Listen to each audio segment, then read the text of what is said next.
Sarah, welcome to the Daily English Show. Today's guest is Dwayne. He's from North Carolina in the United States. In 1995, he came to Japan and spent 2 years in Iwate teaching English on the JET program. He didn't speak Japanese before he came, but he started learning it once he got here, and he's now back in Japan working on his PhD.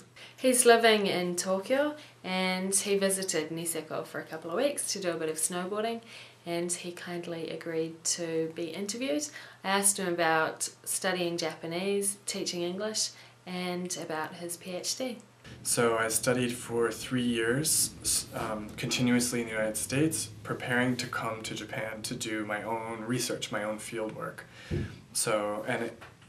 After I finished 3 years, I had a fellowship to actually do more Japanese language study, an intensive course at International Christian University in Tokyo. So I spent 1 year just doing that, and now I'm currently doing my research in Japan. Kia ora, in Stick News today, a fake Facebook prince has been sentenced to 3 years in jail. The Kingdom of Morocco is a country in North Africa with a population of 33 million. The King of Morocco is a 44-year-old guy called Mohammed. Mohammed has a little brother. On the 5th of February, a 26-year-old Moroccan engineer was arrested in Casablanca for making a Facebook profile using the name of the prince. 2 days ago, he was sentenced to 3 years in jail. And that was Stick News for Monday, the 25th of February. Kia ora.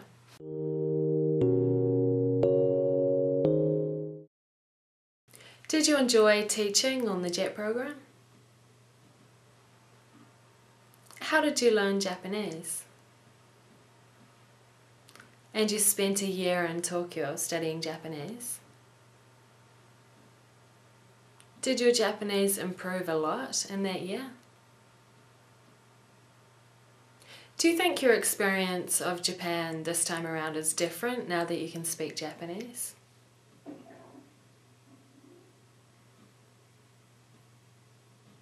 Do you have any advice for people who are studying English?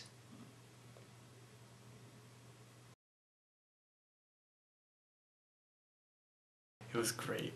I had never taught formally before, at least not in a large classroom setting, and I'd never really worked with children before. I'd done work in American prisons, working with adult education programs, and I had done one-on-one, like eikaiwa, English conversation, but I'd never worked with young people. So it was the first time to be working with young people in a really continued context, and it was great. And I discovered that I really liked junior high school age children.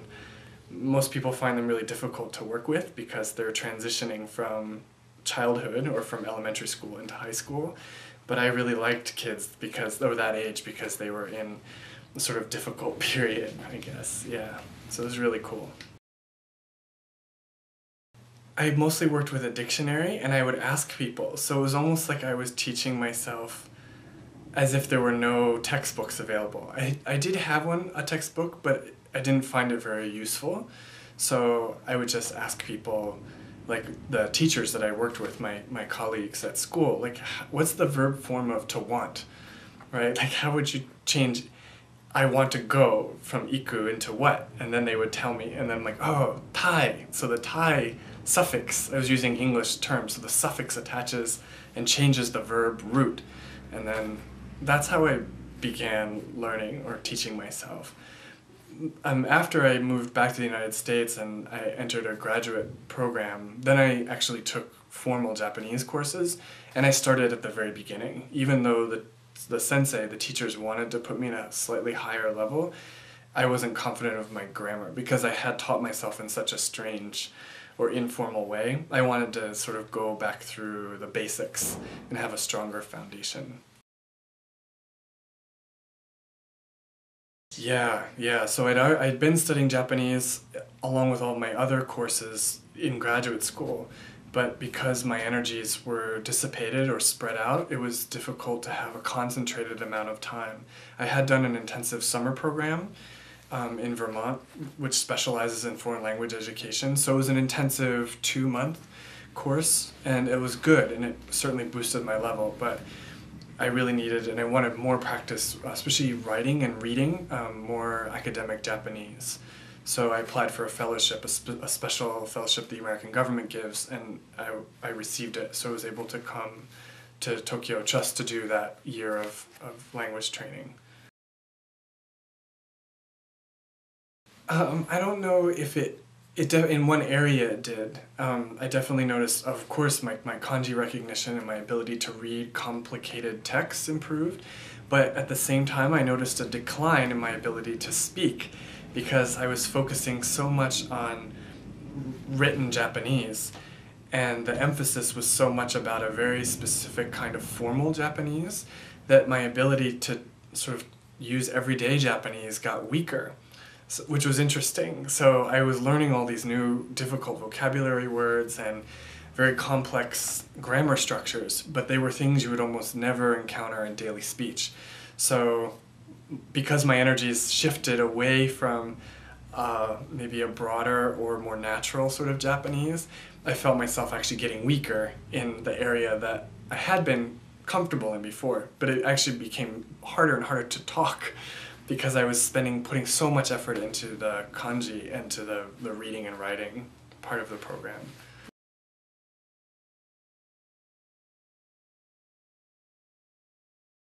Oh, it's certainly a much richer experience. Yeah, I regret, or I wish, in retrospect, that I had been able to speak Japanese better when I lived in Iwate. Despite that, I did develop really close friendships and good friendships with the local Japanese people living around me, which is a testament to their willingness to sort of accommodate my lack of ability in Japanese. So we would communicate in a mixture of English and Japanese, or all in English even in some cases. But now being able to speak Japanese, certainly my experience is far richer. And once people realize that I speak Japanese, there's a sort of easiness or comfortableness. It's not true for everyone, but certainly I can have much richer conversations with people, or deeper conversations, of course, because I'm able to speak Japanese. I think listening to, of course, native language programs, but finding issues and ideas that are really stimulating to them, it's very easy to get trapped or circulated just within sort of everyday common scenarios or ideas. So finding things that you're deeply interested in any language, and then finding sources in the target language, in English in this case, so that your mind is stimulated by the ideas that you're encountering, because then there seems to be more of a reason to learn new vocabulary, learn those grammar structures. I found this to be true for me, for language acquisition. So I think that's something that often is overlooked, especially in lower level language instruction, but finding things, if you're learning English, seeking out the things that really excite you and stimulate some creative thought, right? So whether you're interested in literature or television production or politics, whatever the case may be, then researching that, because that will definitely allow you to hold on to what you're learning, the English that you're learning, much better, because you've got a vested interest, right? You're really connected to what you're studying. Dwayne is from South Carolina in the United States of America. False. Dwayne didn't enjoy working with junior high school students in Iwate. False. When Dwayne was in Iwate, he learnt Japanese mostly by studying with a textbook. False. Dwayne noticed a decline in his ability to speak Japanese when he was studying Japanese in Tokyo. True. Dwayne says his experience of Japan this time is richer because he can understand more Japanese. True. And that was the Daily English Show. See you tomorrow. Bye.